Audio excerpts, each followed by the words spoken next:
I think इस exam में क्या करना है ये सब बता रहे हैं, क्या नहीं करना है कुछ चीज़ें हैं जो बहुत इंपॉर्टेंट है। पहली चीज़ जो मुझसे गलती हुई कि सिलेबस को बिना समझे properly I stepped into the preparation. तो ये गलती तो नहीं करनी है। पहले सिलेबस उठाएं, मेंस का बहुत ही डिटेल सिलेबस यूपीएससी ने दिया है, हमें ये देखना चाहिए। उससे ये पता चलता है क्या पढ़ना है। अब आता है सवाल कितना पढ़ना है।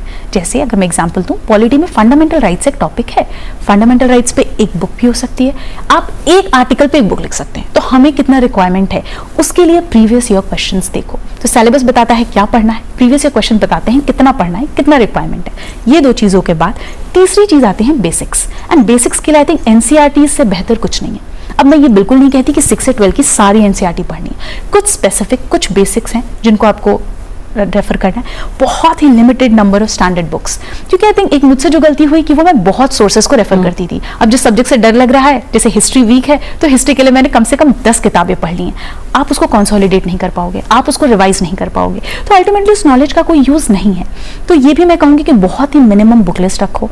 आई थिंक पढ़ने से ज्यादा इंपॉर्टेंट एक रिपीटेड रिविजन स्लॉट, कि हर 10 दिन बाद, 10 दिन नहीं तो 20 दिन बाद मैं 1-2 दिन का स्लॉट, कि पिछले 20 दिन में जो पढ़ा उसको मैं रिवाइज करके उस पर एक टेस्ट सॉल्व करके और तब मैं आगे बढ़ूं। तो ये कुछ चीजें हैं जो मुझे लगती हैं रिक्वायर्ड हैं इस फील्ड में। देश और दुनिया की तमाम छोटी बड़ी खबरों के लिए लॉग इन करें www.newscafe.com। हमारे YouTube चैनल को सब्सक्राइब करें और हर खबरों से अपडेट रहने के लिए हमारा Facebook पेज लाइक करें।